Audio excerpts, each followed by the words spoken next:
So hello everyone, this is your educator Komal Gupta. और friends, हम लोग मिले हैं FST 7 के केमिस्ट्री पार्ट के डिस्कशन में।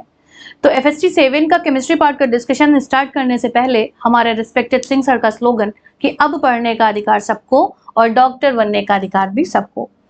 तो शुरू करते हैं क्वेश्चन नंबर 51 से। क्वेश्चन नंबर 51 में दिया गया है कि read the following statement carefully. आपको ये जो गिवन स्टेटमेंट है उनको पढ़ना है, फिर उनमें से select the correct statement from the above set, और इस सेट से आपको करेक्ट स्टेटमेंट को पिक करना है। पहले स्टेटमेंट कह रहा है कि secondary alcohol on oxidation give ketone. कह रहा है कि अगर हम 2 डिग्री अल्कोहल की बात करें तो जो 2 डिग्री अल्कोहल है वो क्या कर रहा है, वो आपको कीटोन प्रोवाइड कर रहा है। तो पूछ रहा है क्या ये बात सही है? तो बिल्कुल ठीक है बेटा। अगर हम ऑक्सीडेशन की बात करें तो 1 डिग्री अल्कोहल ऑक्सीडेशन पे क्या करता है, वो भी माइल्ड ऑक्सीडाइजिंग एजेंट लिया तो हमें एल्डिहाइड्स देते हैं। अगर 2 डिग्री अल्कोहल लिए तो मुझे क्या मिलता है, मुझे मिलता है कीटोन। 3 डिग्री अल्कोहल ऑक्सीडाइज नहीं होते हैं डायरेक्टली। तो हम क्या बोलेंगे कि पहला स्टेटमेंट तो बिल्कुल सही है जो यहाँ पर दिया गया है। दूसरा कहते हैं ethanol react with concentrated H2SO4 at 100 degree Celsius to yield ethylene. अब अगर हम एथेनॉल की बात करें तो एथेनॉल में टेम्परेचर डिपेंडेंट 2 सब्स्टिट्यूशन रिएक्शन आपको देखने को मिलती हैं। कहते हैं कि अगर हम क्या करें 443 पे इसका रिएक्शन करवाएं किसके साथ, H2SO4 के साथ, तो मुझे यहाँ पर क्या मिलती है, एल्कीन मिलती है। 2 कार्बन की एल्कीन मिल जाएगी। लेकिन अगर हम टेम्परेचर को थोड़ा सा कम करें 413 कर दें तो यहीं पर मुझे क्या मिल जाएगा, ईथर मिल जाएगा, डाइएथाइल ईथर। हमें टेम्परेचर दिया गया 180 का मतलब हो गया 443 केल्विन, यहाँ पर ये केल्विन में। तो दूसरा वाला भी बिल्कुल ठीक स्टेटमेंट है। तीसरा पढ़ते हैं। कहते हैं methanol reacts with iodine and NaOH to give a yellow precipitate. इसका मतलब ये आयोडोफॉर्म रिएक्शन की बात कर रहा है, ये आयोडोफॉर्म रिएक्शन की बात कर रहा है। और आयोडोफॉर्म रिएक्शन के लिए मुझे यहाँ पर मिथाइल कार्बोनिल ग्रुप चाहिए होगा, मतलब कि ये पोर्शन हो हमारे स्ट्रक्चर में, या फिर मेरे पास 2 डिग्री अल्कोहल हो। अगर एथेनॉल की बात करें तो वहां पर 1 डिग्री अल्कोहल भी आप ले सकते हैं। इसका मतलब ये इतना पोर्शन होना चाहिए अगर इसको आयोडोफॉर्म टेस्ट देना है। अब मेथेनॉल में तो यहाँ पर CH3OH है, मतलब कि यहाँ पर मिथाइल अल्कोहल ग्रुप नहीं है, यहाँ पर एक मिथाइल नहीं लगा। इसका मतलब है कि ये येलो प्रेसिपिटेट नहीं बनाने वाला।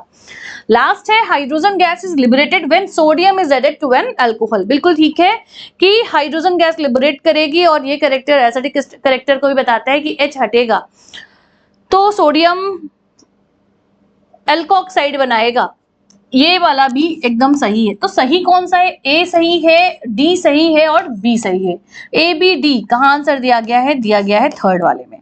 तो थर्ड वाला आपका जो होगा वो करेक्ट ऑप्शन होगा। क्वेश्चन नंबर 52 की बात करते हैं। कोऑर्डिनेशन केमिस्ट्री का question, the correct order of magnetic movement, spin only movement पूछ रहा है, डिपेंड करेगा लोन पेयर ऑफ इलेक्ट्रॉन्स पे। अच्छा, यहाँ पर देखिए कि जो हमारे पास कॉम्प्लेक्स दिए गए हैं वहां पर लिगेंड्स हैं, कुछ में वीक फील्ड है, कुछ में स्ट्रॉन्ग फील्ड है। क्योंकि स्ट्रॉन्ग फील्ड है तो पेयरिंग हो जाएगी, लोन पेयर कम हो जाएंगे, अनपेयर्ड इलेक्ट्रॉन कम हो जाएंगे। तो यहाँ पर अनपेयर्ड इलेक्ट्रॉन निकालते हैं।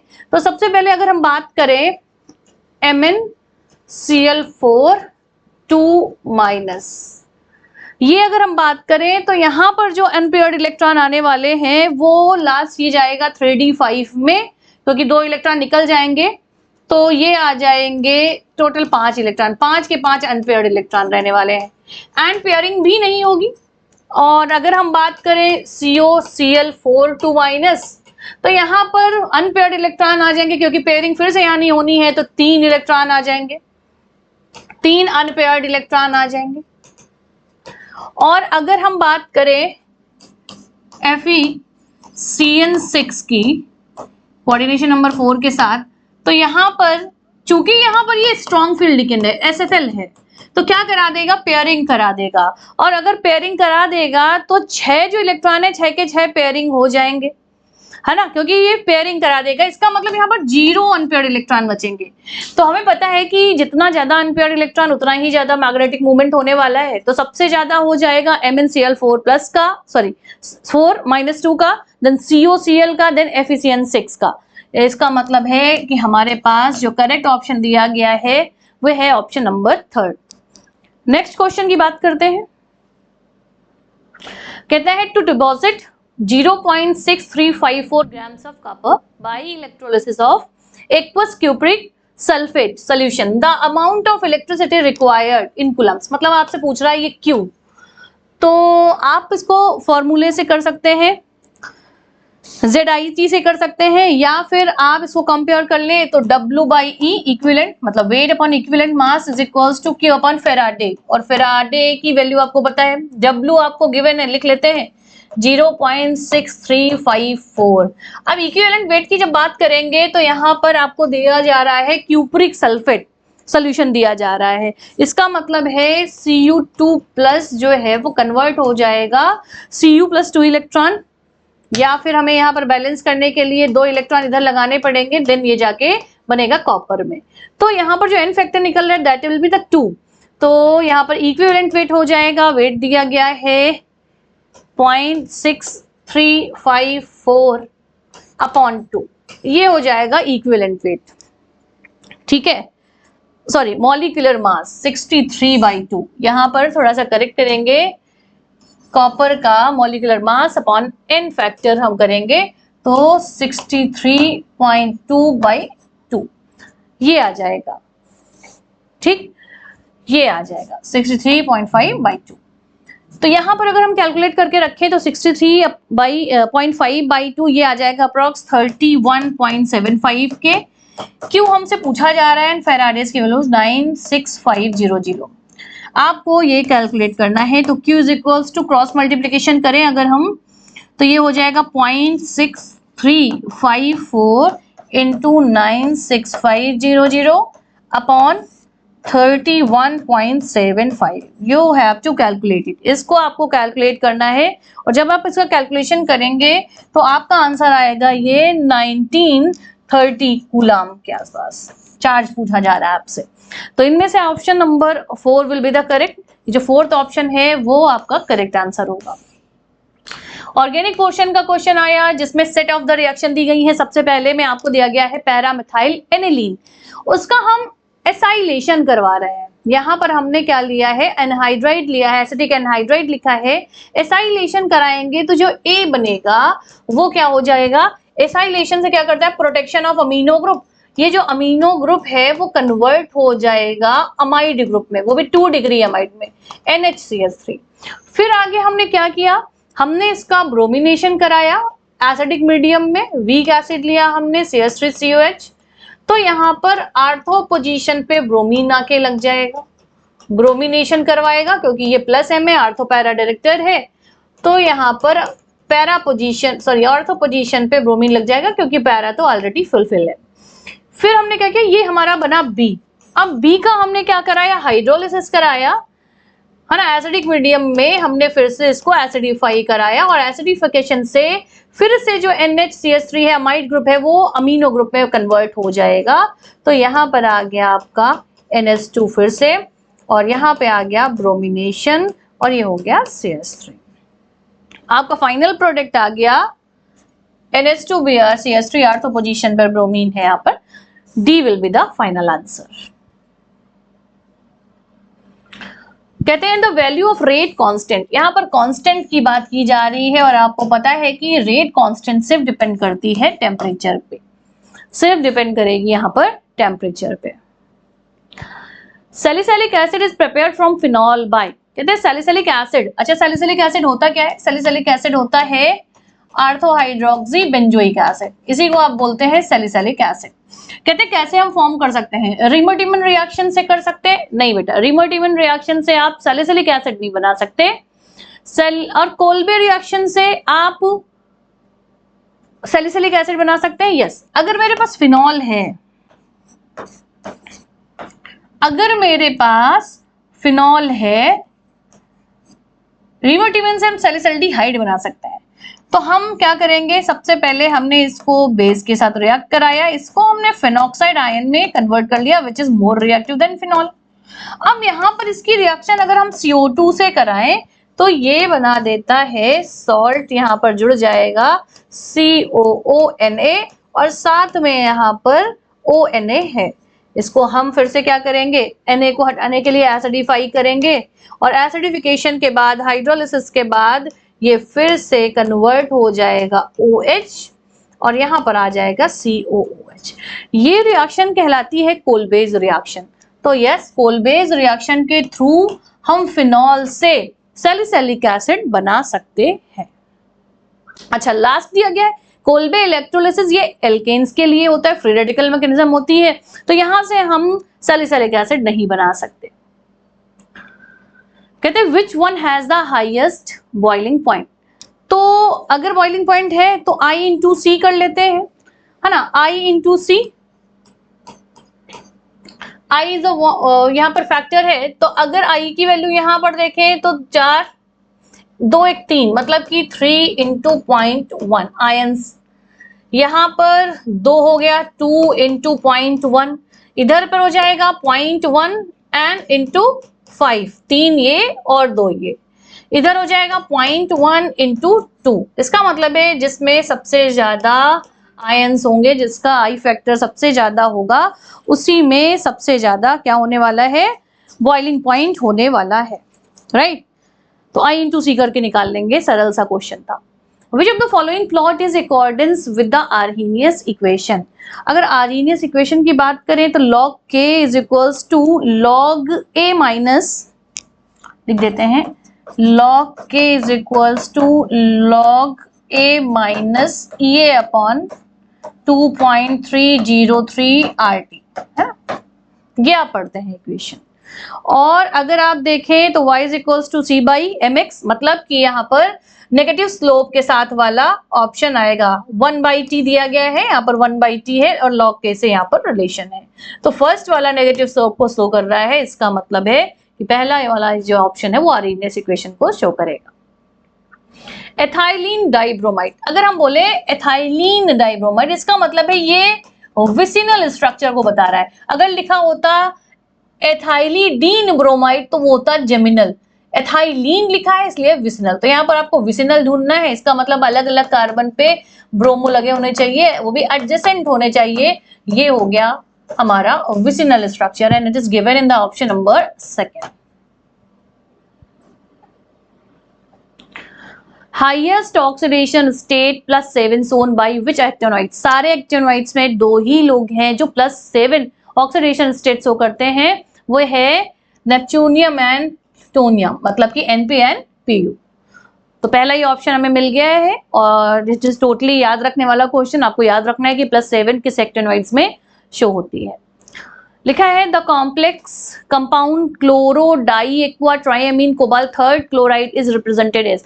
देख लेते हैं करके, यहाँ पर है क्लोरो, मतलब एक क्लोरीन है, डाई एक्वा का मतलब H2O का ट्वाइस है, एंड ट्राइअमीन, ट्राइअमीन हो गया NH3 का थ्राइस, और साथ में यहाँ पर सेंट्रल एटम है कोबाल्ट, कोबाल्ट +3 ऑक्सीडेशन स्टेट। बेटा यहाँ पर -1, ये 0 ये 0, इसका मतलब ओवरऑल जो यहाँ पर आएगा that will be the -2, +3 and -1, ये आ जाएगा 2। इसका मतलब पूरा कॉम्प्लेक्स हो जाएगा +2। इसको मैनेज करने के लिए अगर हमने यहाँ पर क्लोरीन लगाए तो क्लोरीन की वैलेंसी मोनोवेलेंट इसके साथ 1 और इसके साथ आ जाएगी ये 2। इसका मतलब है कि ये हो जाएगा पूरा Cl2 के जैसा, ये हो जाएगा बाहर Cl2। तो अब ये देख लीजिए कि कहां पर दिया गया है कि CO, Cl, H2O का ट्वाइस, NH3 का थ्राइस एंड Cl2, तो ये पूरा सही है थर्ड में, लेकिन यहाँ पर Cl3 है, तो fourth will be the answer Cl2 दिया गया, जैसा बोला गया वैसा लिख दिया है। और कोबाल्ट की ऑक्सीडेशन स्टेट भी आपको दी गई है, ये आएगा +2, है ना, ये आएगा +2 और बैलेंस करने के लिए हमने -2 क्लोरीन यहाँ पर लगाए।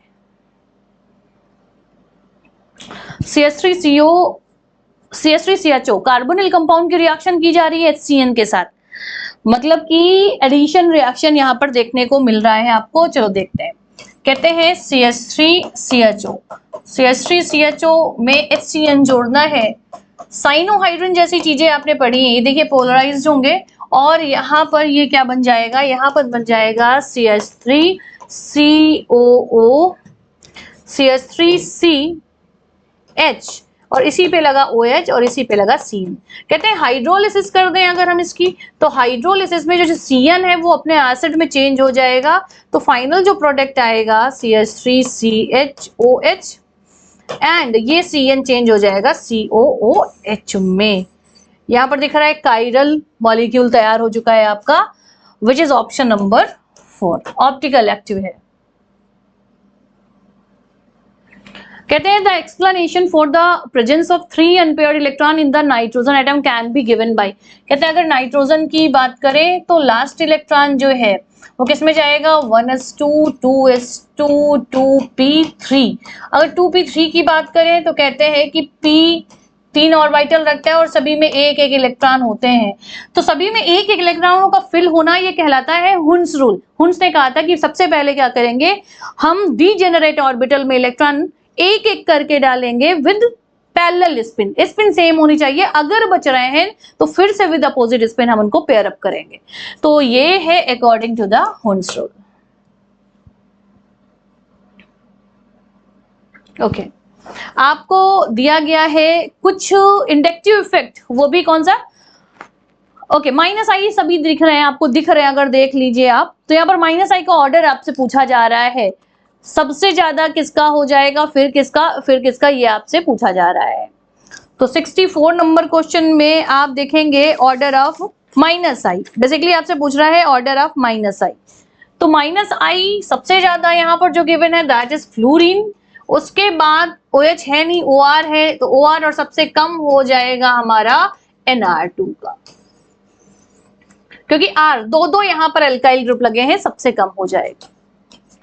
Third will be the answer.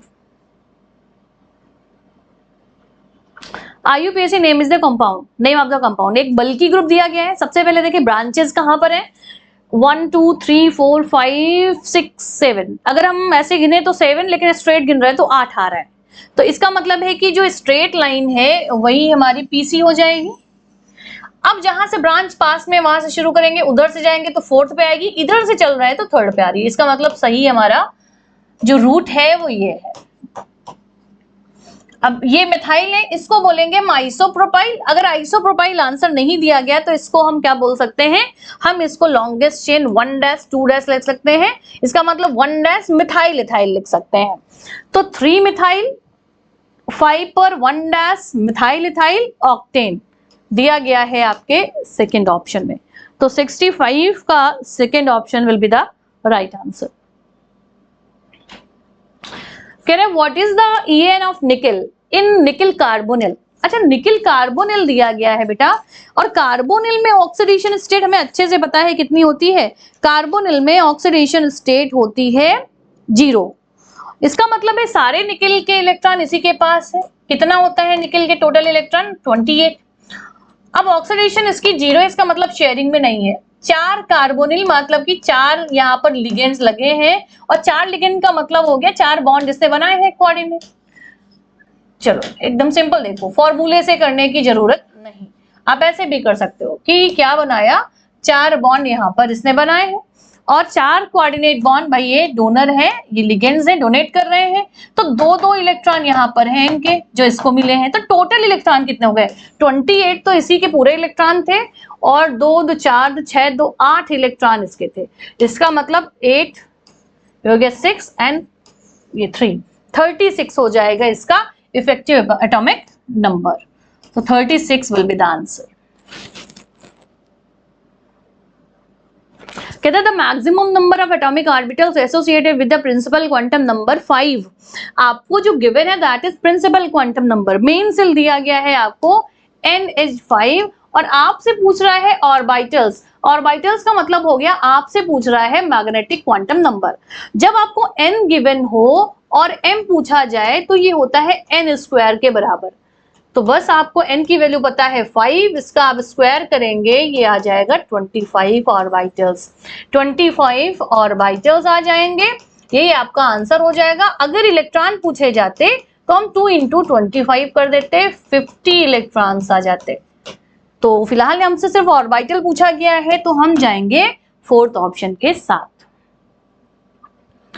चलते हैं क्वेश्चन नंबर 68 पे। पूछा जा रहा है order of increasing metallic character, भाई मेटालिक करेक्टर की बात करें तो जनरली आगे जाने पे डिक्रीज करती है पीरियड्स में, ग्रुप में नीचे की ओर बढ़ने पे इंक्रीज होती है। तो यहाँ पर देखें सोडियम लिथियम पोटेशियम इंक्रीजिंग पूछ रहा है ना, यहाँ पर बढ़ते हुए क्रम में, जबकि ये उल्टा दिया गया है। सबसे पहले यहाँ पर अगर देखें तो ये होता है और नीचे जाएंगी तो बढ़नी चाहिए थी, तो क्या होना चाहिए था, पहले सबसे कम lithium then sodium then potassium, तो गलत है ये। मैग्नीशियम एल्यूमिनियम सिलिकॉन, तो मैग्नीशियम एल्यूमिनियम सिलिकॉन इंक्रीज नहीं बेटा डिक्रीज होता है, ये गलत है। कार्बन ऑक्सीजन नाइट्रोजन दिया गया है, डिक्रीज होएगा इंक्रीज नहीं होगा। बेरिलियम मैग्नीशियम एंड कैल्शियम, हाँ यहाँ पर इंक्रीजिंग ऑर्डर बिल्कुल साफ दिख रहा है कि सबसे कम बेरिलियम देन आगे बढ़े नीचे की ओर मैग्नीशियम देन कैल्शियम, तो fourth will be the right answer. The number of atom in 0.1 mole of try atomic gas H, तो जब हमसे नंबर पूछ रहा है तो नंबर ऑफ एटम हो जाएगा नंबर ऑफ मॉलिक्यूल इनटू जितने एटम प्रेजेंट है, number of atom in 1 molecule. तो नंबर ऑफ मॉलिक्यूल निकालने के लिए n इंटू Na करना होता है, और यहां पर नंबर ऑफ एटम दिया गया है ट्राई एटॉमिक, मतलब एटॉमिसिटीज की कितनी है, 3 है। तो इस फॉर्मूले में अगर हम पुट करें तो 0.1 is given in the question. Na की वैल्यू आपको पता है 6 इंटू 6.02 इंटू 10 की पावर 23 इंटू 3, तो 0.6 और ये 3 आ गया। इसका मतलब है कि अप्रोक्स ये वैल्यू जाएगी 6 and 3 18 and 1.8 इंटू 10 की पावर 23, राउंड अप में किया है बेटा। आंसर विल बी 1.8 इंटू 10 की पावर 23। 69 का आंसर जाएगा सेकेंड वाला। 70 की बात करते हैं, कह रहा है the ratio of sigma and pi bond in tetracyanoethylene. अच्छा पहले तो स्ट्रक्चर की बात कर लें, ये C2 है, देन ये CN4 लगे हैं, तो CN4 लगे हैं ट्रिपली बॉन्डेड लगा देते हैं यहाँ पर, जिससे कि सिग्मा पाई कैलकुलेशन में आसानी हो सके, तो एक्सपेंड फॉर्म में लिखते हैं। 4 CN लगे हैं तो और C और N के बीच में हमें पता है कि ट्रिपल बॉन्ड पाया जाता है। बस इसमें से अब गिनना है, पहले गिनते हैं सिग्मा बॉन्ड। तो सिग्मा बॉन्ड गिनते हैं, तो यहाँ पर एक सिग्मा, यहाँ पर सिग्मा, ये सिग्मा सिग्मा,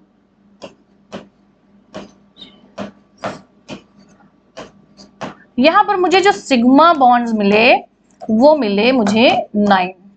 अब पाई की बात करते हैं, तो यहाँ पर 2 पाई हो गया, इधर 2 पाई इधर हो गया 4, और ये हो गया 1 पाई 5, यहाँ पर फिर से 2 पाई 7, और यहाँ पर फिर से 2 पाई 9, मतलब कि पाई बॉन्ड्स भी मुझे मिले 9। इसका मतलब है रेशियो कितना हो जाएगा, रेशियो हो गया है 1:1 का। सिग्मा और पाई का जो रेशियो आएगा यहाँ पर वो आएगा 1:1 का। तो सिंपल सा क्वेश्चन था, सिर्फ कैलकुलेशन था सिग्मा पाई। 71 में एक रिएक्शन दी गई है, एक एल्कीन दिख रही है आपको और 2 रिएजेंट दिख रहे हैं, mercuric acetate with water, and second में आपको दिख रहा है एक रिड्यूसिंग एजेंट सोडियम बोरोहाइड्राइड। ये रिएक्शन कौन सी है, ऑक्सीमर्क्यूरेशन डीमर्क्यूरेशन बोलते हैं इसको, OM-DM है ये। और हमें पता है कि OM-DM प्रोसीड करती है through Markovnikov reaction but without rearrangement. भाई यहाँ कार्बोकेटायन तो बनता है बट रीअरेंजमेंट नहीं होता है, विदाउट रीअरेंजमेंट। इसका मतलब है सिंपल सा कि हमने यहाँ पर बॉन्ड पोलराइज किए और यहाँ पर वाटर का एडिशन, क्योंकि एक तरह का हाइड्रेशन ऑफ एल्कीन है, वाटर जुड़ेगा। कैसे जुड़ेगा, मार्कोनिकॉफ के अकॉर्डिंग यहाँ पर बिना रीअरेंजमेंट के वाटर जुड़ेगा। मार्कोनिकॉफ कहता है कि पुअर बिकम पुअर, जिसके पास यहाँ पर, या फिर ऐसे बोल दीजिए कि negative part of the reagent attacked here where the hydrogen के नंबर हो कम। तो CH पे आ गया नेगेटिव पार्ट और ये हो गया CH3। ये आएगा हमारा फाइनल प्रोडक्ट, विदाउट रीअरेंजमेंट यहाँ पर प्रोडक्ट बनता है, जो कि फर्स्ट में ही दिया गया है, राइट। चलते हैं question number 72। The catalytic activity of transition metal. जैसे हमें पता है कि ट्रांजिशन मेटल में most of the metals catalyst की तरह काम करते हैं, निकल, प्लैटिनम, पैलेडियम, कोबाल्ट। कहते हैं their compound is describe to there, ये किसकी वजह से है? केमिकल रिएक्टिविटी होती है इनकी, मैग्नेटिक बिहेवियर की वजह से ये कैटलिस्ट की तरह होते हैं, या अनफिल्ड डी ऑर्बिटल की तरह होते हैं, या फिर ability to adopt multiple oxidation state and their complexing ability. तो बेटा यही है हमारा एनसीईआरटी की लाइन लिखी है कि जो डी ब्लॉक एलिमेंट है, जो ट्रांजिशन मेटल है, नाम ही ट्रांजिशन है, इसका मतलब है ऑक्सीडेशन स्टेट इनकी चेंज होती रहती है और इसी की वजह से ये कैटलिस्ट की तरह यूज किए जाते हैं। जय हिंद बच्चों, अभी तक आपने कोमल मैम के साथ डिस्कस किया क्वेश्चन नंबर 51 to 72 और अब हम लोग आगे डिस्कस करेंगे क्वेश्चन नंबर 73 से। तो चलिए देखते हैं क्वेश्चन नंबर 73 हमारा क्या कह रहा है। The solubility product of sparingly soluble salt AX2 3.2 × 10⁻⁻11। अच्छा सर, अब मुझे सॉल्युबिलिटी प्रोडक्ट दिया गया है, यानी कि KSP दिया गया है। कितना दिया है? 3.2 × 10⁻11। ओके, और मुझे निकालनी है क्या? सॉल्युबिलिटी। सॉल्युबिलिटी मुझे निकालनी है। अब क्योंकि ये AX2 टाइप सॉल्ट है, तो आप जानते हैं AX2 टाइप सॉल्ट का सिंपली आप फॉर्मूला लगाइए, KSP = 4s की पावर 3, 4s की पावर 3। अब इस फॉर्मूले में हम लोग बच्चा पार्टी लगा देंगे वैल्यू, और वैल्यू हमने लगा दी यहाँ पर 3.2 × 10⁻11 = 4 × s की पावर 3। अगर मैं इसको इस तरीके से लिख दूँ 32 × 10⁻12, तो इसमें कोई प्रॉब्लम नहीं होनी चाहिए। और ये 4 यहाँ पर ले आते हैं, तो 4 मैं ले आया यहाँ पर, और ये हमारे पास आ गया है S3। अब जब हम लोग S3 को सॉल्व करेंगे तो S3 को सॉल्व करके ये हमारा 32 का 4 कैंसिल हो जाएगा, 8 टाइम्स चला जाएगा, 8 × 10⁻⁻12 आ गया -12। अब आप इसको क्यूबिक रूट ले लीजिए, और क्यूबिक रूट ले लीजिए, या फिर आप ऐसे कर लीजिए 8 × 10⁻⁻12 की पावर 1/3। इसको आप कर लीजिए 8 की पावर 1/3 × 10⁻⁻12 × 1/3। अब भैया यहाँ पर अगर हम 2 की पावर 3 × 1/3 कर लेते हैं और ये सॉल्व कर लेते हैं, ये 10⁻⁻4 के टर्म्स में आ जाएगा। 12 को 3 से कैंसिल कर दो, तो अब ये 3 से 3 कैंसिल हो गया, तो फाइनली आंसर क्या आ गया? 2 × 10⁻⁻4। तो जरा देख के बताओ कोई ऑप्शन मैच कर रहा? ये वाला ऑप्शन मैच कर रहा है। थर्ड ऑप्शन के साथ जाएंगे 73 में। और अगर आपको ये जनरल फॉर्मूला नहीं याद है, आप कहोगे कि सर हमें ये फॉर्मूला नहीं याद है, तो आप इसको इस तरीके से कर सकते हो। ये AX2 को आप आयनाइज कर लो A2+ में और 2x- में। अगर सॉल्युबिलिटी को S मानेंगे तो यहाँ S हो जाएगा और यहाँ 2s हो जाएगा। अब आप S × 2s की पावर 2 करोगे तो 2 2 आ जाएगा 4, s की पावर 2 और s से मल्टीप्लाई होके आ जाएगा s की पावर 3। इस तरीके से हम लोग सॉल्व कर सकते थे। क्वेश्चन नंबर 74 देखेंगे।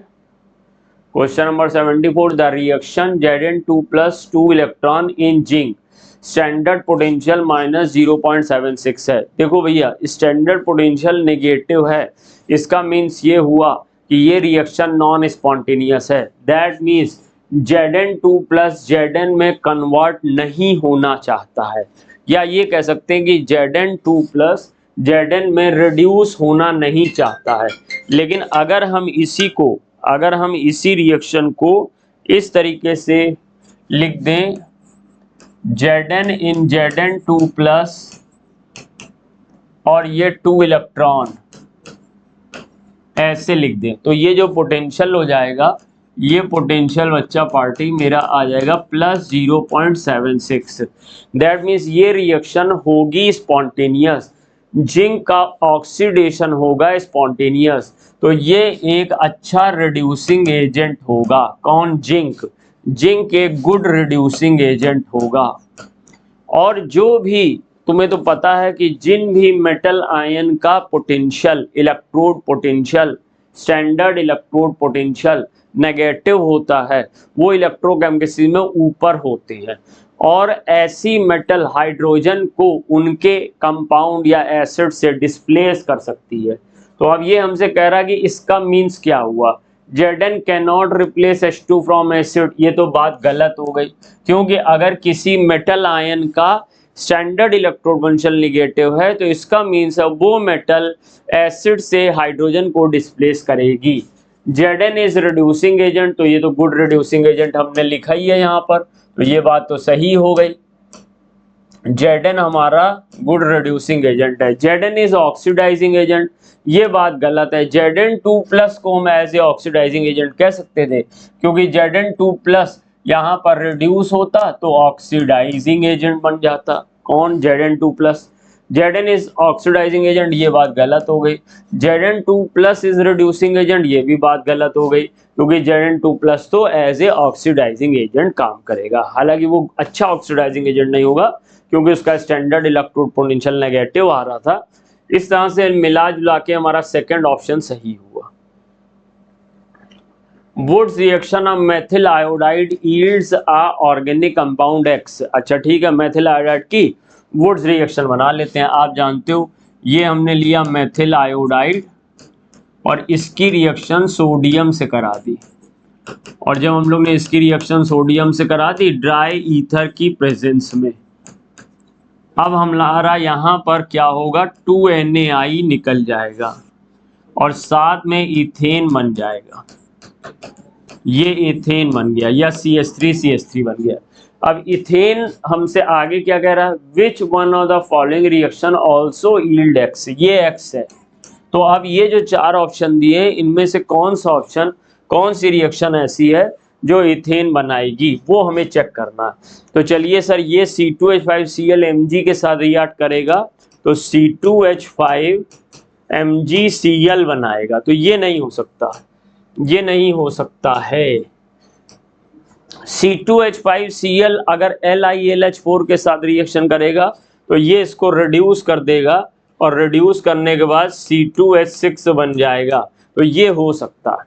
C2H5Cl C2H5ONA विल्किंसन ये रिएक्शन है और इसमें विलियमसन सिंथेसिस है ये, और विलियमसन सिंथेसिस में यहाँ पे C2H5OC2H5 डाई एथाइल ईथर बन जाएगा।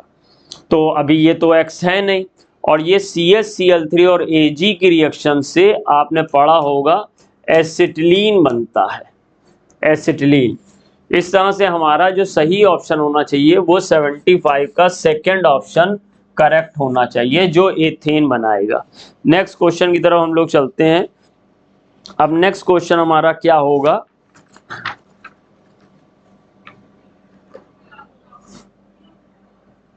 Entropy decreases during crystallization of sucrose from solution. इसका सेंस ये हुआ कि C12H22O11 एक्वस सॉल्यूशन में डिसॉल्व है और ये एक तरह से लिक्विड है, और अब ये बदल रहा है C12H22O11 सॉलिड में। तो बच्चा, जब लिक्विड या एक्वस सॉल्यूशन से सॉलिडिफिकेशन होता है यानी क्रिस्टलाइजेशन होता है, तो इस प्रोसेस में एंट्रोपी डिक्रीज करती है। Solid to liquid, liquid to gas जाओगे एंट्रोपी इंक्रीज करेगी, gas to liquid, liquid to solid आओगे एंट्रोपी डिक्रीज करेगी, और एंट्रोपी डिक्रीजेस ही मांग रहा है, इसलिए फर्स्ट ऑप्शन से यहीं से हम लोग जा सकते हैं। लेकिन फिर भी आगे हमें चेक कर लेना चाहिए। रस्टिंग ऑफ आयरन, इसको आपको याद होना चाहिए, रस्टिंग ऑफ आयरन में एंट्रोपी इंक्रीज होती है। मेल्टिंग ऑफ आइस, अब आइस है सॉलिड और मेल्ट कर जाएगा तो कन्वर्ट किस में हो जाएगा, लिक्विड में। तो सॉलिड से लिक्विड में अभी बताया एंट्रोपी इंक्रीज करती तो एंट्रोपी इंक्रीज करेगी। वेपराइजेशन ऑफ कैम्फर, कैम्फर है सॉलिड, सॉलिड से सीधा जाएगा वेपर में यानी गैस स्टेट में। दैट मीन्स जब हमने ये बात समझी सॉलिड से जाओ लिक्विड, लिक्विड से जाओ गैस, तो हमारा जो एंट्रोपी है वो इंक्रीज करता जाता है। और गैस से आओ लिक्विड, लिक्विड से आओ सॉलिड, तो हमारा जो एंट्रोपी है वो डिक्रीज करता जाता है। ये जो हमारा एस है ये सॉलिड है और ये जो एस है ये हमारा एंट्रोपी है। 77 given below are two statement, दो स्टेटमेंट दिए, चलिए पढ़ते हैं, देखें कौन सा सही है कौन सा गलत है। थर्मस फ्लास्क, अच्छा थर्मस फ्लास्क आपको मालूम है कि इंसुलेटेड वॉल से बना होता है और ये एक आइसोलेटेड सिस्टम का एग्जांपल है। आगे पढ़ते हैं, thermos flask is example of isolated system, बिल्कुल सही है। नो एक्सचेंज ऑफ एनर्जी और matter between the system and the surrounding, तो ये आपको पता है तीन तरह के सिस्टम होते हैं, open system, close system, isolated system. Open system में एनर्जी और मास दोनों को एक्सचेंज कर सकते हैं, क्लोज सिस्टम में आप एनर्जी तो एक्सचेंज कर सकते हो, मास नहीं एक्सचेंज कर सकते हो, और आइसोलेटेड सिस्टम में आप ना तो मैटर यानी कि मास एक्सचेंज कर सकते हो और ना ही एनर्जी एक्सचेंज कर सकते हो। तो ये बात लिखा हुआ है energy matter between the system no exchange, statement number 1 मेरे हिसाब से सही है। आइसोथर्मल प्रोसेस, जैसे नाम से पता चल रहा isotherm, therm means temperature, iso means same, same temperature. Isothermal process is a process in which there is no transfer of heat between the system and surrounding, तो ये बात गलत हो गई। आइसोथर्मल में सिस्टम और सराउंडिंग के बीच में हीट ट्रांसफर पॉसिबल हो सकता है। तो स्टेटमेंट फर्स्ट करेक्ट है और स्टेटमेंट सेकंड रॉन्ग है, यानी कि कौन सा ऑप्शन सही होना चाहिए, सेकंड ऑप्शन। ये सेकंड ऑप्शन के साथ हम लोग चले गए। नेक्स्ट क्वेश्चन की तरफ चलते हैं। The following compound can exhibit, अब पूछ रहा है कि ये कौन सा हमारा कंपाउंड क्या रखता है, ये मुझे बताना है। ज्योमेट्रिकल एंड ऑप्टिकल टॉटोमेरिज्म, अब सर देखिए ज्योमेट्रिकल में carbon double bond, carbon carbon के बीच में डबल बॉन्ड हो, तो जो डबल बॉन्ड वाले कार्बन है, पहली बात उसमें जो बहुत जरूरी है वो ध्यान रखना कि सेम कार्बन पर, डबल बॉन्ड वाले सेम कार्बन पे दो सेम ग्रुप नहीं जुड़े होने चाहिए। यहाँ पर बच्चा सेम ग्रुप जुड़ा है CH3 CH3, तो ज्योमेट्रिकल की संभावना नहीं होगी। अब हम लोग को क्या करना है, अब हमें यहाँ पर ज्योमेट्रिकल एंड ऑप्टिकल, टॉटो तो कोई मतलब ही नहीं है क्योंकि टॉटोमेरिज्म में कम से कम दो हमें स्ट्रक्चर मिलने चाहिए थे और उसमें हाइड्रोजन का मूवमेंट हमें दिखाई देना चाहिए था, यहाँ वैसा कोई स्ट्रक्चर नहीं है। ओनली ऑप्टिकल, ओनली ज्योमेट्रिकल, अब ज्योमेट्रिकल खत्म हो गई, ज्योमेट्रिकल और ऑप्टिकल का मतलब नहीं, टॉटो है नहीं, तो मुझे लगता है थर्ड ऑप्शन होना चाहिए। लेकिन आप कहेंगे सर ऑप्टिकल आइसोमेरिज्म अगर है भी तो कम से कम कायरल कार्बन तो दिखाइए, और जो शर्तें होती हैं और जो एसेंशियल कंडीशंस होती हैं वो तो बात की बात है। तो कायरल कार्बन देखते हैं, ये देखो मुझे लग रहा है कि ये कायरल कार्बन है, आपको समझ में आ रहा होगा। इसमें एक तरफ हमारा देखो हाइड्रोजन है, एक तरफ COH है, एक तरफ CH3 है और एक तरफ ये कॉम्प्लिकेटेड ग्रुप है। जिस sp3 हाइब्रिडाइज कार्बन के चारों ग्रुप डिफरेंट हो वो कार्बन कायरल होता है, और अगर किसी कंपाउंड में एक कायरल कार्बन है तो निश्चित ही जान लेना वो ऑप्टिकल आइसोमेरिज्म शो करेगा। तो हम लोग यहाँ पर कह देंगे कि ये सर ऑप्शन नंबर थर्ड सही होगा, केवल ऑप्टिकल आइसोमेरिज्म शो करेगा। 79 pH ऑफ वाटर 7 है, ठीक है। When a substance Y is dissolve in water, एक सब्सटेंस Y है उसको वाटर में डिसॉल्व किया गया, द pH बिकम्स 13, अच्छा भाई द सब्सटेंस Y इज, तो देखो pH अगर हमारा मोर देन 7 आ रहा है, pH मोर देन 7 आ रहा, तो ऐसा सोल्यूशन तो आप समझ ही रहे हो कि बेसिक होगा। और अगर pH 13-14 की रेंज में, 13 to 14 की रेंज में, तो स्ट्रॉन्ग बेस होगा, स्ट्रॉन्ग बेस होगा। अब वो ये कह रहा है कि ये सब्सटेंस Y क्या होगा, तो पहले मैंने सोचा कि स्ट्रॉन्ग बेस होना चाहिए, लेकिन यहाँ पर तो सॉल्ट के बारे में पूछा कि सॉल्ट कैसा होगा, तो सॉल्ट में निश्चित ही है कि स्ट्रॉन्ग बेस छुपा होना चाहिए, लेकिन साथ में एक एसिड, एक ऐसा भी उसमें एनायन होगा जो एसिड बनाएगा। अगर वो एसिड भी स्ट्रॉन्ग होगा तो वो पीएच को न्यूट्रल करने लगेगा, यानी 7 के नियर लाने लगेगा। तो एसिड वीक होना चाहिए और बेस स्ट्रॉन्ग होना चाहिए। जैसे एग्जांपल के लिए हमारे पास आ गया CH3COONA, मान लो ये हमारे पास सॉल्ट है, सोडियम एसीटेट। अगर हम इसको वाटर में डालें तो वाटर में डालने पर ये CH3COOH यानी कि वीक एसिड बना देगा और NaOH यानी कि स्ट्रॉन्ग बेस बना देगा। ये वीक एसिड है। अब वीक एसिड का मान लो pH 6 के आसपास है और ये स्ट्रॉन्ग बेस का pH मान लो 14 के आसपास है, तो ये सब मिल के इसको अप्रोक्सीमेट 13 तक पहुंचाएंगे। तो हमारा आंसर होना चाहिए वीक एसिड और स्ट्रॉन्ग सॉल्ट, स्ट्रॉन्ग बेस का सॉल्ट, यानी कि 4th। अगर स्ट्रॉन्ग एसिड स्ट्रॉन्ग बेस है तो तुमने पढ़ा होगा स्ट्रॉन्ग एसिड स्ट्रॉन्ग बेस का pH 7 न्यूट्रल होता है। वीक एसिड वीक बेस है तो वीक एसिड वीक बेस भी नियर टू 7 आएगा। वीक बेस है स्ट्रॉन्ग एसिड है तो भाई वीक बेस और स्ट्रॉन्ग एसिड है तो एसिडिक मीडियम उसका pH यानी कि लेस देन 7 आएगा, और हमको 13 चाहिए। तो इन सब बातों से लग रहा है कि यहाँ पर 4th ऑप्शन सही होना चाहिए। नेक्स्ट हम लोग जाएंगे क्वेश्चन नंबर 80 में, मैच करना है। चलिए भाई पर ऑक्साइड को मैच करते हैं। तो सब लोग जानते हैं हाइड्रोजन पर ऑक्साइड बहुत फेमस है, तो इसमें ए की जगह पर हम लोग ले आ रहे हैं 4th super oxide. Potassium super oxide का फॉर्मूला ये लिखा हुआ है, आपने पढ़ा होगा। अब ये आपको याद करना है या इसकी जो ट्रिक आती है उससे भी आप कर सकते हैं। Dioxide, lead dioxide है तो यहाँ पर सेकंड कर लिया। सब ऑक्साइड, ये देखो ये कार्बन सब ऑक्साइड है C3O2, तुमने इसको रेडॉक्स में भी पढ़ा होगा, इसकी जो फ्रैक्शनल ऑक्सीडेशन नंबर है वो सब निकालनी सीखी होगी। तो ये हमारा कार्बन सब ऑक्साइड है, इसमें हाइब्रिडाइजेशन भी सीखते हैं हम लोग।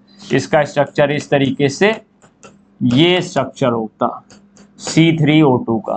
तो इसमें ये वाला जो कार्बन है ये हमारा sp हाइब्रिडाइज है, ये भी हमारा sp हाइब्रिडाइज है, ये भी हमारा sp हाइब्रिडाइज है।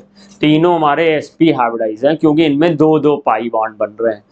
अब सर हमारे पास C3O2 के बाद अब तो बस मैच करना, तो A का 4 इसमें दिया है, B का 3rd दिया है, C का 2nd दिया, D का 1st होना चाहिए। देखिएगा मिला के कि 1st आ रहा है कि नहीं आपका। तो 80 का हम लोग ने 1st कर दिया। Which of the following has p pi d pi bonding? तो देखो p pi d pi bonding के लिए एक ट्रिक तुमने पढ़ी होगी। अगर कोई ऐसा मॉलिक्यूल या ऐसा कंपाउंड है जिसमें दोनों ही एटम, जिनके बीच में पाई बॉन्ड बनने की संभावना बता रहा है, दोनों ही एटम सेकेंड पीरियड के हैं, तो जब सेकेंड पीरियड के दोनों ही एटम है तो सेकेंड पीरियड वाले के पास डी नहीं होती, आप सब जानते ही हो। तो जब भी वो पाई बॉन्ड बनाते हैं तो वो अपनी पी ऑर्बिटल के इन्वॉल्वमेंट से पाई बॉन्ड बनाते हैं। तो उनमें जो पाई बॉन्ड का टाइप होता है वो पी पाई होता है। अब जब डी है ही नहीं तो डी पाई कहाँ से बनेगा? तो वही चलिए हम लोग चेक करते हैं। हाँ, अगर कोई पीरियड सेकेंड की जगह 3rd पीरियड या 4th पीरियड मोर पीरियड का आ जाए, सेकेंड पीरियड से ज्यादा पीरियड का आ जाए, तो ऐसे में डी पाई की संभावना होती है। अब मैं यहाँ चेक करता हूँ ऑप्शन। अगर दो ऑप्शन ऐसे हैं जिसमें कि पीरियड 3rd के या पीरियड 4th के एलिमेंट इन्वॉल्व हैं, तो उसके लिए भी मैं आगे ट्रिक देखूंगा कि कैसे सेलेक्ट करना है। और अगर एक ही कोई ऐसा ऑप्शन मिल गया जिसमें कि पीरियड 3rd का एलिमेंट है, बाकी सब में पीरियड 2nd का एलिमेंट है, तो मुझे चेक करने की जरूरत नहीं पड़ेगी। एन देखो किस पीरियड का है, 2nd पीरियड का। ओ किस पीरियड का, 2nd पीरियड का। तो बच्चा यहाँ पर तो जो बॉन्ड का टाइप होगा वो पी पाई होगा दोनों, इसमें डी पाई होगा नहीं। कार्बन 2nd पीरियड का, ऑक्सीजन 2nd पीरियड का, तो फिर से पी पाई क्योंकि अगर पीरियड 3rd का एलिमेंट नहीं तो डी पाई हो नहीं सकता। बोरोन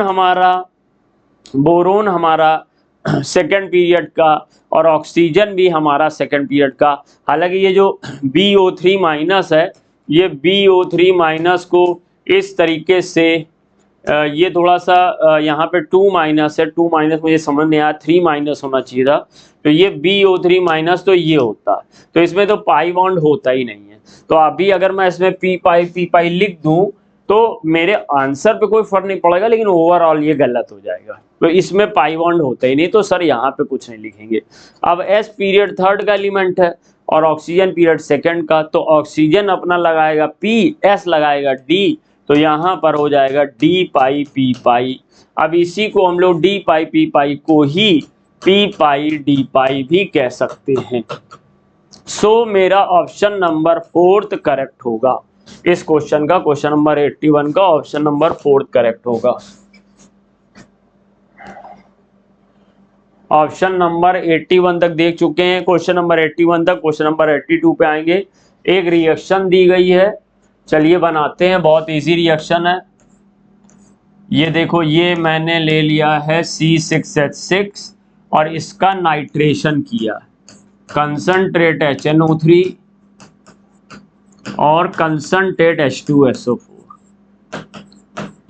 अभी सर मुझे यहाँ पे टेम्परेचर नहीं गिवन किया, टेम्परेचर डिपेंडेंट होता कि यहाँ पे मोनोनाइट्रेटेड प्रोडक्ट बनेगा या डाई नाइट्रेटेड बनेगा या ट्राई नाइट्रेटेड बनेगा, तो मैं अभी यही मान के चल रहा हूँ कि सर मोनोनाइट्रेटेड से काम चला लेते हैं। टेम्परेचर नहीं दिया, क्योंकि टेम्परेचर अगर हाई होता तो डाई नाइट्रेटेड ट्राई नाइट्रेटेड पे जाते, तो ये हम लोग ने मोनोनाइट्रेटेड प्रोडक्ट बना लिया, इसे हम लोग ने नाइट्रोबेंजीन कहा। अब इसमें हमने Cl2 से रिएक्शन कराई, Cl2 से रिएक्शन कराई और Cl2 के साथ हमने लगा दिया है एक लुईस एसिड FeCl3 और डार्क कंडीशन में या कोल्ड कंडीशन में कराया। तो जब आप लुईस एसिड लगाते हो और ठंडा रखते हो या डार्क रखते हो तो रिंग पर इलेक्ट्रोफिलिक सब्स्टिट्यूशन की संभावना बन जाती है, और अगर आपने HNO रखा होता या हाई टेम्परेचर रखा होता तो फिर यहाँ पर free radical substitution side chain पे हो सकता था। सो फिर अभी मुझे वहाँ जाना नहीं, साइड चेन वैसे भी नाइट्रो अगर मेथिल वगैरह होती तो मैं सोचता भी, तो मैं सिंपली बस यहाँ पर बेंजीन रिंग पर सब्स्टिट्यूशन कराने जा रहा हूँ।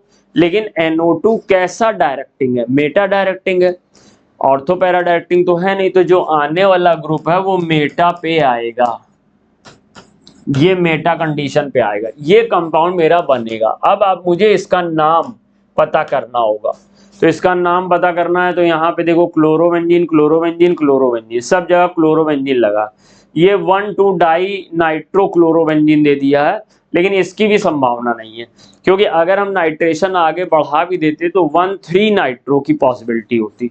अगर हम सोचते कि टेम्परेचर हाई ले लिया तो 1,2 डाई नाइट्रो तो बन नहीं सकता।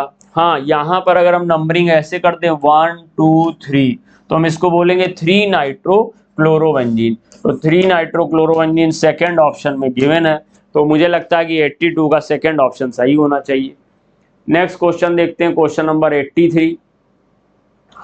Which of the following has highest, which of the following bonds has the highest energy, यानी किसकी बॉन्ड एनर्जी सबसे ज्यादा है। अब बॉन्ड एनर्जी सबसे ज्यादा में आप तो ये कहोगे कि सर हम लोग तो ये पढ़े कि जितना बॉन्ड लेंथ कम होगी बॉन्ड एनर्जी ज्यादा होगी अगर बॉन्ड ऑर्डर सेम है तो, और यहाँ सब में बॉन्ड ऑर्डर 1 है, तो आपको ये लग रहा है कि SS की बॉन्ड OO की बॉन्ड एनर्जी सबसे ज्यादा होनी चाहिए थी, लेकिन ऐसा होगा नहीं, और SS की उससे कम, फिर होना चाहिए SE का SE और फिर होना चाहिए TE, लेकिन ये ऑर्डर गलत है इसमें, जबकि बॉन्ड लेंथ छोटी है बॉन्ड एनर्जी इसको ज्यादा होनी चाहिए थी। लेकिन बच्चा पार्टी सर जी आप इसको समझें थोड़ा सा, इसके ऊपर लोन पेयर ऑफ इलेक्ट्रॉन है, जब बॉन्ड छोटा होगा तो ये लोन पेयर ऑफ इलेक्ट्रॉन पास आके रिपल्शन क्रिएट करेंगे, जिसकी वजह से ये जल्दी टूट जाएगा। इस वजह से बॉन्ड छोटा होते हुए भी इसकी बॉन्ड एनर्जी ज्यादा नहीं कम हो जाएगी, और कितनी कम हो जाएगी वो आपको प्रैक्टिकल वैल्यू से याद करना पड़ता। मैं आपको दिखा देता हूँ, SS की सबसे ज्यादा, फिर SE की, फिर ऑक्सीजन की, फिर TE की। ये सर हमारा ऑर्डर बॉन्ड एनर्जी का करेक्ट है, आपने पढ़ा होगा। मुझसे हाईएस्ट बॉन्ड एनर्जी मांग रहा है, तो मैं 83 का सेकंड ऑप्शन करूंगा जो हाईएस्ट बॉन्ड एनर्जी रखता होगा। उम्मीद है आप सेटिस्फाइड होंगे। नेक्स्ट क्वेश्चन की तरफ जाते हैं, question number 84। The value of x which appears in the complex NiCN whole for x। तो इसको निकालने के लिए हमें देखिए ऐसा करना पड़ेगा कि यहां पर हम लोग the value of x which appears in the complex of NiCN whole for x। तो हमें देखिए सर यहाँ पर oxidation number of Ni plus 4 into oxidation number of Cn रखना होगा और ये यहाँ पर x के बराबर हो जाएगा। अब इसमें देखो भैया जो निकिल है उसकी ऑक्सीडेशन नंबर वेरी करती है, +2 भी हो सकती थी, +3 भी हो सकती है, लेकिन निकिल की मोस्ट कॉमन ऑक्सीडेशन नंबर +2 होती है। और जब कोऑर्डिनेशन नंबर 4 हो तब तो खास तौर पे +2 होती है, +3 नहीं होती। तो ये मुझे आइडिया होना चाहिए और मैं यहाँ पर इसकी ऑक्सीडेशन नंबर +2 मानूंगा और फिर यहाँ पर 4 और साइनो का मानूंगा -1, x निकालूंगा, ये आ जाएगा +2 और -4 बराबर x, तो x बराबर -2। तो सही आंसर हो जाएगा सेकंड, 84 का सेकंड ऑप्शन सही होगा।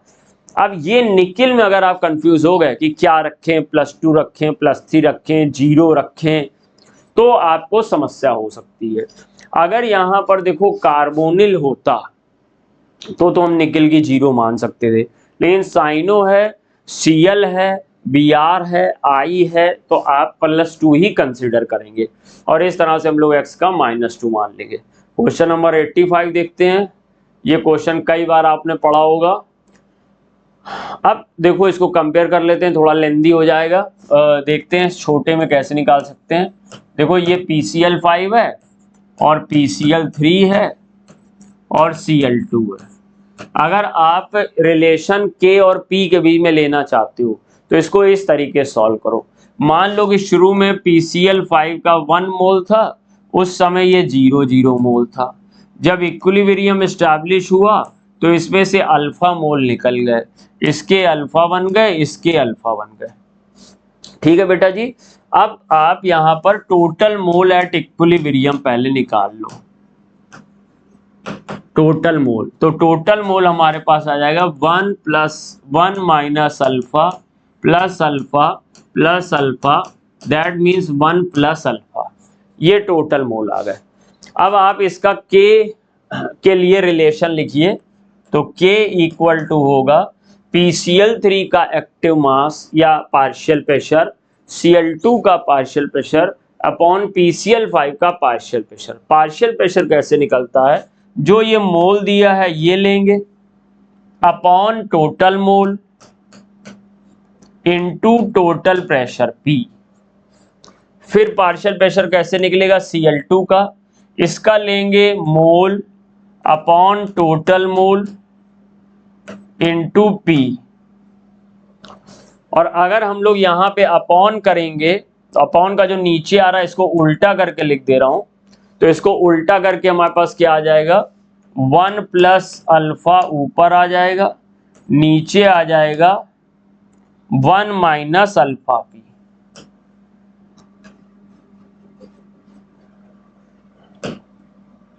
नीचे आ जाएगा 1 - अल्फा P। ऐसे आप इसकी इक्वेशन बना के सॉल्व कर सकते हो। अब जो कैंसिल हो रहा है भाई साहब कैंसिल कर दीजिए।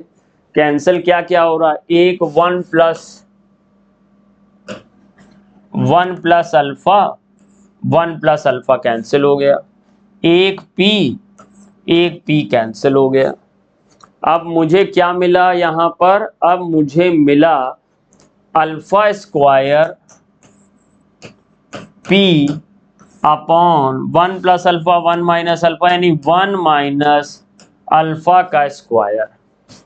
अब हम लोग ने ये मान लिया कि हमारा जो K है, अभी मान लेंगे K कांस्टेंट, ये मान लेंगे, और ये जो 1 - अल्फा स्क्वायर है, 1 के आगे अल्फा को नेग्लिजिबल मान लेंगे। तो हम लोग ऐसे लिख लेंगे, हमें किसके बीच में अल्फा और P के बीच में रिलेशन करना, तो ठीक है ऐसे लिख लो, अल्फा स्क्वायर बराबर के अपॉन पी।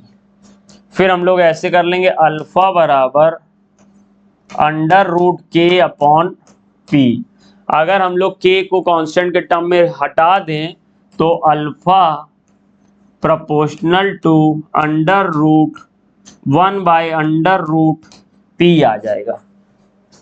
तो यहां पर हमारा ऑप्शन नंबर सेकंड सही हो जाएगा। क्वेश्चन नंबर 85 का option number second.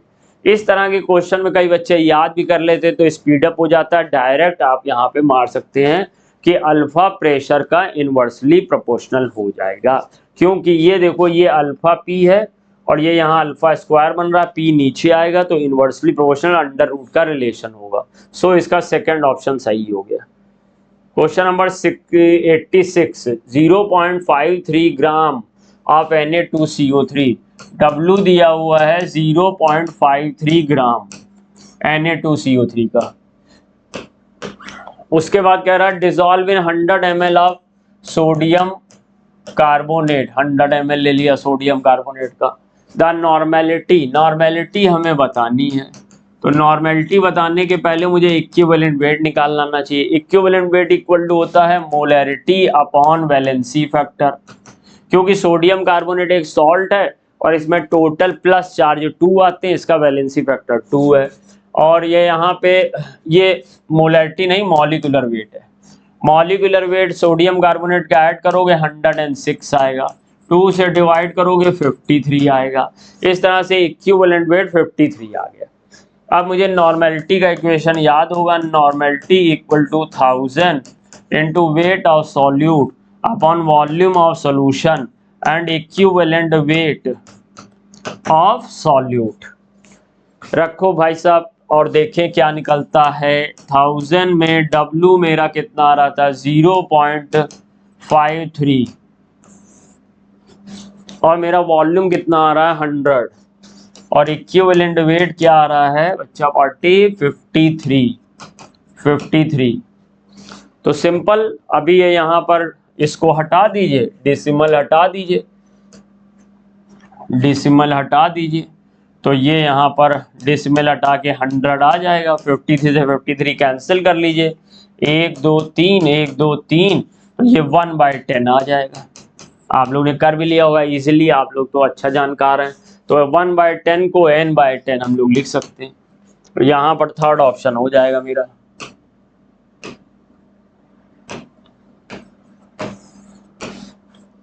Next question की तरफ जाते हैं। 86 का थर्ड हो गया। 87,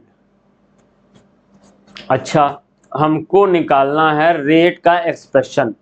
तो रेट का एक्सप्रेशन निकालने के लिए ऐसे करते हैं हम लोग, रेट लिखेंगे और रेट लिखने के बाद k लिखेंगे और a की पावर x और b की पावर y। अब अगर x और y पावर मुझे पता चल जाए तो ऑर्डर ऑफ रिएक्शन पता चल जाएगी, उससे रेट एक्सप्रेशन पता चल जाएगा। तो इसको करने का एक तो डायरेक्ट तरीका होता है, एक पूरा सॉल्व करके तरीका होता है। डायरेक्ट तरीका इसमें निकल आएगा आसानी से, वही देखते हैं। पहले हम लोग ये 2 एक्सपेरिमेंट को चुनेंगे और इन 2 एक्सपेरिमेंट में देखो A की मोलैरिटी सेम है और B की मोलैरिटी या जो एक्टिव मास है वो डबल हो रहा है, 0.50 का 1 हो रहा।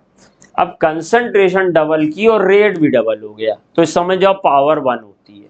किसकी कंसंट्रेशन डबल की? B2 की, और रेट हो गया डबल। भाई 1.6 का डबल 3.2 होता है। अगर कंसंट्रेशन डबल करने पर रेट भी डबल हो जाए तो पावर रेट एक्सप्रेशन में उस सब्सटेंस की 1 आती है। इसका मीन्स है ये y इक्वल टू 1 हो जाएगा। इस एक्सपेरिमेंट A और B से हमने देख लिया। अब हम लोग फिर से गए एक्सपेरिमेंट B और C को लेके, तो B और C एक्सपेरिमेंट देखिएगा। देखो B2 तो कांस्टेंट है, कोई चेंज नहीं आ रहा। एक को कांस्टेंट करना होता है, दूसरे का चेंज देखते हैं। यहाँ पर A कांस्टेंट था तो A को रोक दिया था और B को निकाला था। अब हम लोग ने B2 में देखो 1 1 है और ये डबल हो रहा। डबल होने पर यहाँ कोई इफेक्ट नहीं आ रहा। अगर कंसंट्रेशन डबल करो और रेट में कोई चेंज ना आए तो समझ जाना पावर 0 होगी रेट एक्सप्रेशन में। तो ये x की पावर 0 होगी। इसका मीन्स ये जब a की पावर 0 होगी तो ये यूनिटी हो जाएगा, तो रेट एक्सप्रेशन में k आएगा और केवल b मतलब यहाँ पर b2 कर लो, यहाँ b2 लिखा हुआ है, तो ये b2 कर लिया कि पावर 1 हो गई, तो k b2 हो जाएगा। और फर्स्ट ऑप्शन में ही दिया है, ज्यादा मेहनत करने की जरूरत नहीं पड़ी, फर्स्ट ऑप्शन में मुझे आंसर मिल गया। क्वेश्चन नंबर 88 देखते हैं क्या है। CH3COCH3 X से ये CH3OMgCl आ रहा है भैया, OMgCl आया, दैट मीन्स ये ग्रिग्नॉर्ड रीजेंट वाला कोई खेल है। तो चलो ग्रिग्नॉर्ड रीजेंट इधर भी है, इधर भी, इधर है, तीन तीन में ग्रिग्नॉर्ड रीजेंट है, एक बार में मेथिल वाला, एक बार में एथिल वाला। अब ऐसा सोचो ना कि यहाँ पर देखो इस C पर 2 CH3 पहले से थे, यहाँ पर 3 CH3 आ गए, तो C2H5 का तो सेंस है नहीं, मुझे लग रहा है कि ये CH3MgCl होना चाहिए। थर्ड ऑप्शन के लिए मुझे यहाँ पे आइडिया थोड़ा शक हो रहा है। अब रिएक्शन बना के देखते हैं, तो रिएक्शन देखिए कैसे होगी। ये CH3 है, CO है, CH3 है, और हमने CH3Mg और Cl से रिएक्शन की। Mg बहुत इलेक्ट्रोपॉजिटिव है, इसलिए इस पे प्लस और CH3 पे माइनस होगा। अगर मान लो हम लोग ने इसको यहाँ पर ऐसे ब्रेक किया, हाई इलेक्ट्रॉनिटी की तरफ माइनस और लो इलेक्ट्रॉनिटी की तरफ प्लस, तो ये जो CH3 है माइनस वाला, ये प्लस सेंटर पर अटैक कर देगा और Mg प्लस वाला O पे अटैक कर देगा, जिससे हमें क्या मिल जाएगा, हमें इसमें क्या मिल जाएगा, अब देखो CH3 मिल जाएगा, CO पे MgCl जुड़ जाएगा, और यहाँ पर जो नया CH3 है वो आके जुड़ जाएगा, और ये CH3 पुराने वाला रहेगा। अब इसको हम लोग क्लब करके CH3 होल थ्राइस COMgCl लिख सकते हैं, तो ये मेरा बन गया। अब वो कह रहा है इसकी हाइड्रोलिसिस कर दो, चलिए सर हाइड्रोलिसिस कर लेते हैं। तो हाइड्रोलिसिस की हम लोग ने H3O+, तो जब हाइड्रोलिसिस की है H3O+, तो H3O+ करने पे यहाँ से इसको ब्रेक करो, इसको दे दो H, इसको दे दो OH, तो बन जाएगा CH3 COH CH3 tertiary alcohol आ जाएगा।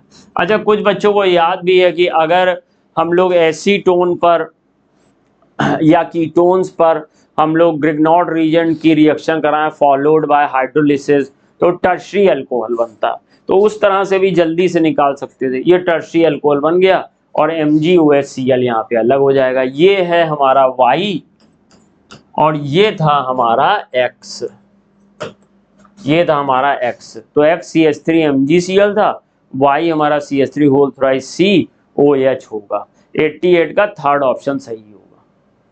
89 में बॉन्ड लेंथ के बारे में पूछ रहा है, तो बॉन्ड लेंथ हमारे आपने पढ़ा होगा कि बॉन्ड लेंथ इनवर्सली प्रोपोर्शनल होती है बॉन्ड ऑर्डर की। अगर बॉन्ड ऑर्डर ज़्यादा है तो बॉन्ड लेंथ कम होगी, तो हम लोग सबसे पहले यहाँ पर O2 को देखेंगे। O2 का भैया बॉन्ड ऑर्डर 2 होता है, और फिर हम लोग O3 का स्ट्रक्चर बनाएंगे। O3 में रेजोनेंस होता, रेजोनेंस इस तरीके से होता है, तो एक एक बॉन्ड तो दोनों को मिल जाता है, या ऐसे भी बना सकते हो स्ट्रक्चर, डबल बॉन्ड यहाँ पर और यहाँ पर सिंगल बॉन्ड, इस पे एक प्लस कर लो, इस पे एक माइनस कर लो, तो ये एक बार डबल बॉन्ड यहाँ, एक बार डबल बॉन्ड यहाँ आएगा, तो तीन बॉन्ड दो ऑक्सीजन के बीच में इक्वली डिस्ट्रीब्यूट करने हैं, तो यहाँ पे बॉन्ड ऑर्डर हो जाएगा 3/2, दैट मीन्स 1.5। O3 में 1.5 बॉन्ड ऑर्डर होता है, याद है तो बहुत अच्छी बात है, और मेरा फर्ज था समझाना आपको, मैंने समझा दिया। H2O2 में सिंपली आपको दिखाई दे रहा है कि बॉन्ड ऑर्डर 1 है।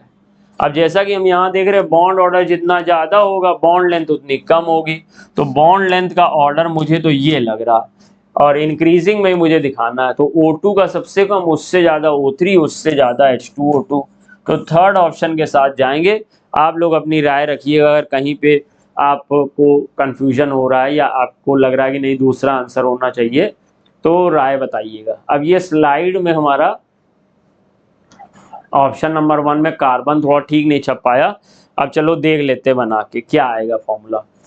तो हम लोग को परसेंटेज दिया है तो बहुत आसान है। कार्बन लिखिए, हाइड्रोजन लिखिए, नाइट्रोजन लिखिए, कार्बन, हाइड्रोजन, नाइट्रोजन। और कार्बन का परसेंटेज 40%, बहुत बार आपने ऐसा क्वेश्चन किया होगा। और हाइड्रोजन का 13.3% और नाइट्रोजन का मेरे पास है 46.7%। अब एक कॉलम बनाएंगे जिसमें इनके एटॉमिक वेट से डिवाइड करेंगे।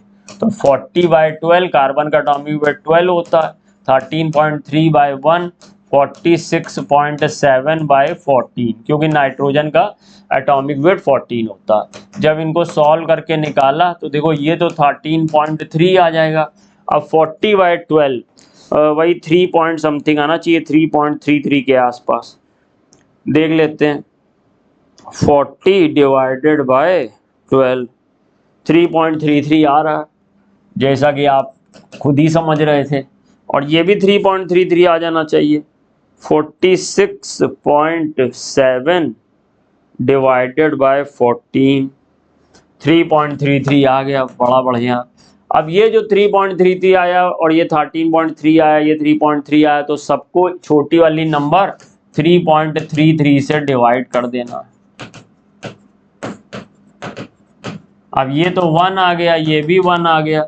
अब जहाँ पे कार्बन और नाइट्रोजन 1 1 होंगे वही फॉर्मूला होगा। इसमें नाइट्रोजन 3 है, इसमें 1 1 है, इसमें 1 1 है, इसमें 1 1। लो भैया, ये भी निकालना पड़ेगा। 13.3 डिवाइडेड बाय 3.33, ऑप्शन में दिया नहीं, 3.99, यानी कि अप्रोक्सीमेट 4। तो अब कार्बन का 1, हाइड्रोजन का 4, नाइट्रोजन का 1। अब तो खुल के आंसर आ गया, थर्ड ऑप्शन सही होगा।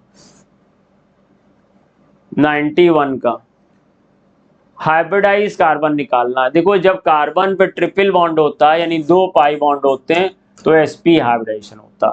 कार्बन पर सिंगल केवल एक पाई बॉन्ड है या एक डबल बॉन्ड है तो sp2 होगा। एक डबल बॉन्ड है तो sp2 होगा। मुझसे क्या पूछ रहा है, 1 नंबर और 2 नंबर, तो 1 का sp और 2 का sp2, तो sp and sp2, that means third option. 91 का बहुत आसान क्वेश्चन, आप बहुत प्रसन्न हुए होंगे इतना आसान कैसे आ गया। अब इसके बाद हमारे पास क्वेश्चन आ रहा है एक्वारजिया के बारे में। तो 3 part concentrate HCl, 1 part concentrate HNO3, ये एक्वारजिया का कॉम्पोजिशन होता है। ये रिएक्शन को बैलेंस करना, तो इस रिएक्शन को चलिए बैलेंस करते हैं। MnO4 minus plus C2O4 2 minus लीजिए, और यहाँ पर आप Mn2 प्लस बनाइए और CO2 बनाइए। अब आपके पास 2 ऑप्शन है, या तो ये ऑप्शन भर भर के मिला लीजिए कहाँ बैलेंस हो रहा, या दूसरा तरीका ये है कि आप इन सबकी ऑक्सीडेशन नंबर पहले डाल लीजिए।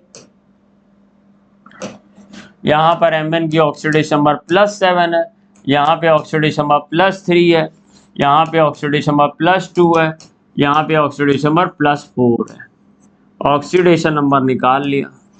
अब ऑक्सीडेशन नंबर निकालने के बाद आप इनका वैलेंसी फैक्टर यानी कि लॉस्ट और गेन इलेक्ट्रॉन निकाल लीजिए।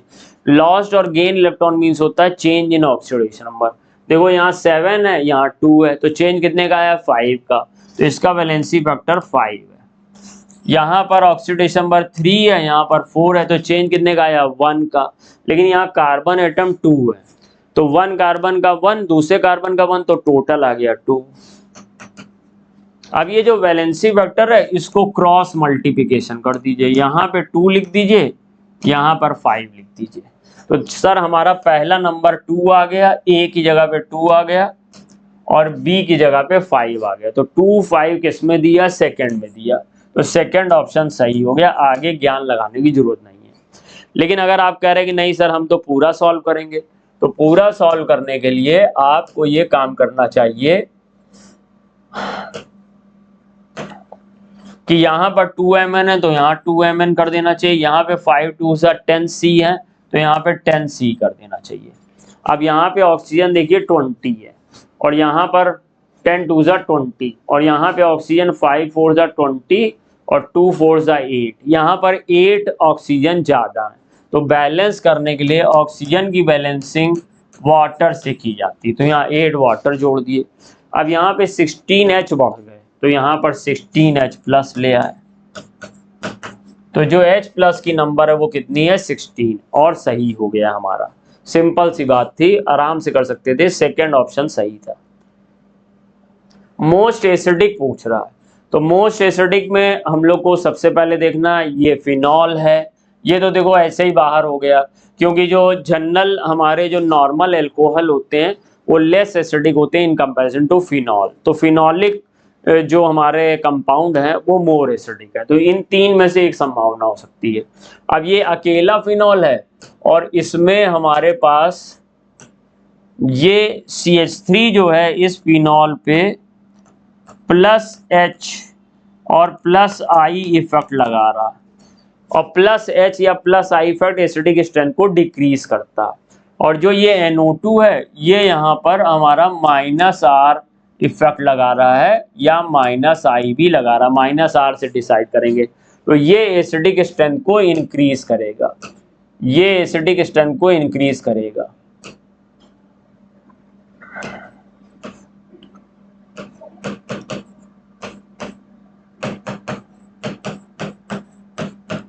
और ये एसिडिक स्ट्रेंथ को डिक्रीज करेगा,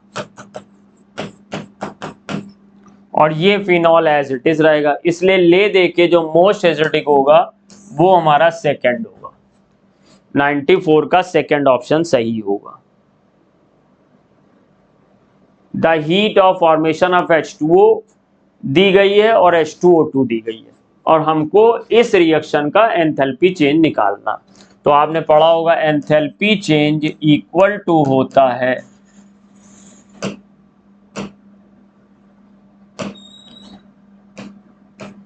एंथैल्पी चेंज इक्वल टू होता है total heat of formation of product minus total heat of formation of reactant.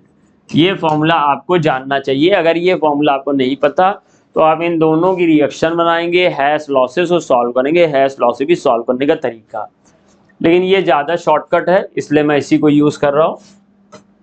अब प्रोडक्ट में आप देखिए वाटर है, अच्छा जो O2 या जो एलिमेंटल स्टेट में होते हैं होमोएटॉमिक मॉलिक्यूल की, उनकी हीट ऑफ फॉर्मेशन 0 लेते हैं या कंसीडर नहीं करते हैं, तो मैं केवल H2O की लूँगा, तो यहाँ पर मैं लिख दूंगा 2 डेल्टा FH ऑफ H2O, क्योंकि 2 मोल्स से और इधर भी 2 मोल्स से, तो 2 delta FH, F means heat of formation of H2O2।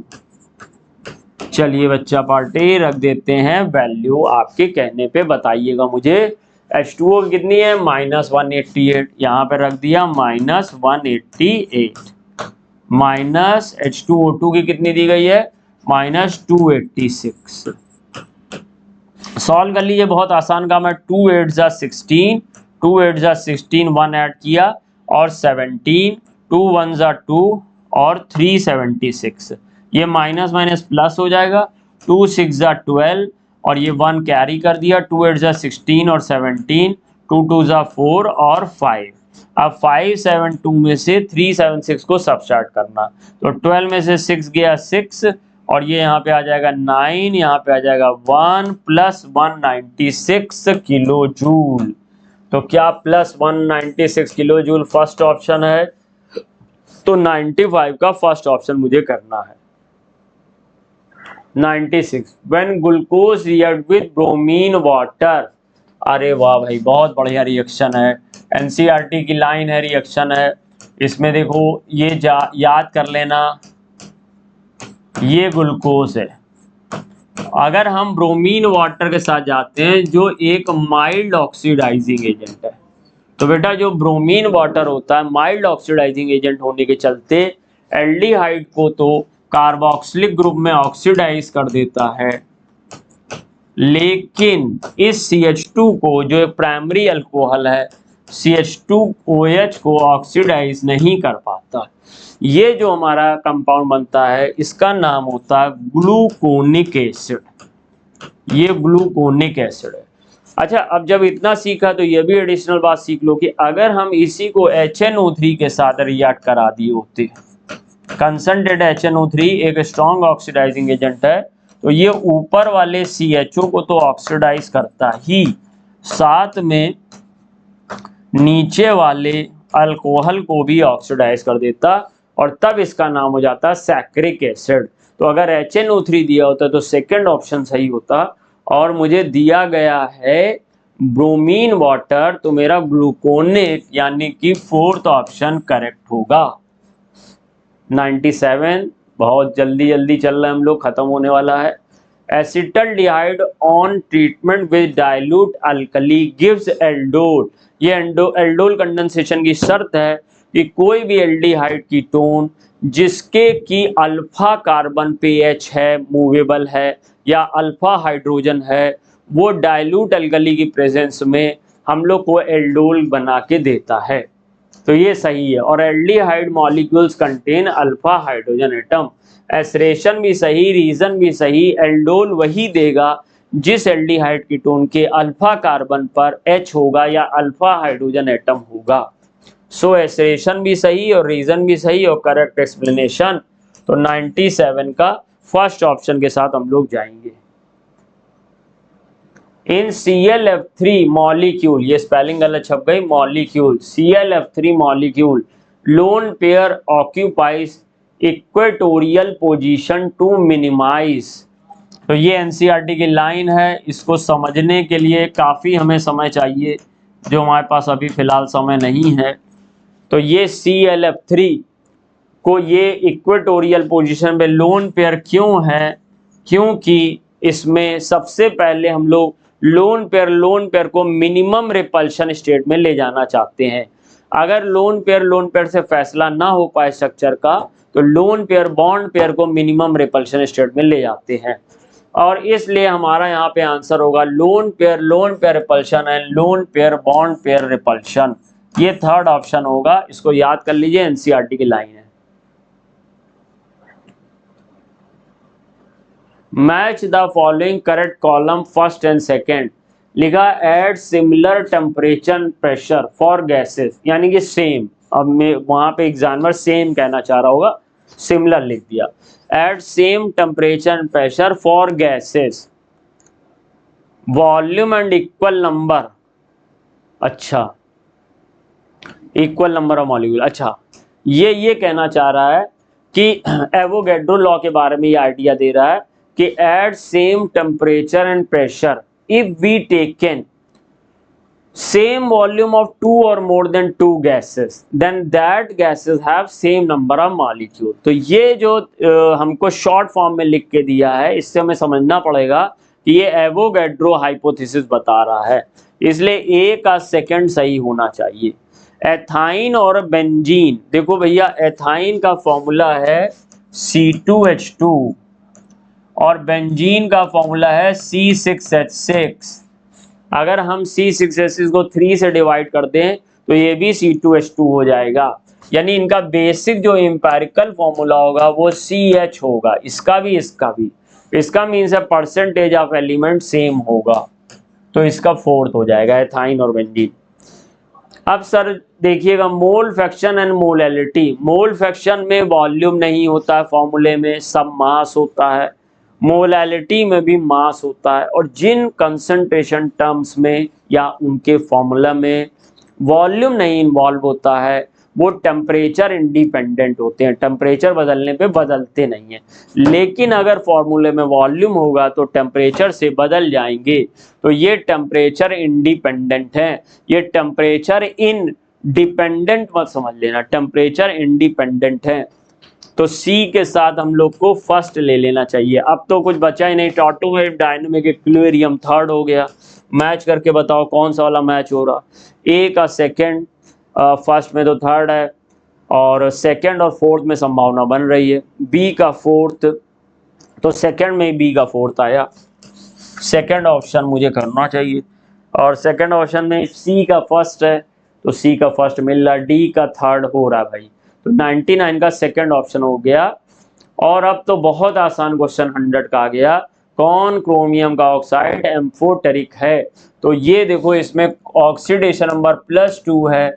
अगर मेटल ऑक्साइड में मेटल की ऑक्सीडेशन नंबर +1 +2 आने लगे, जिंक ऑक्साइड को छोड़ दो, तो ये मोस्टली बेसिक ऑक्साइड होते हैं।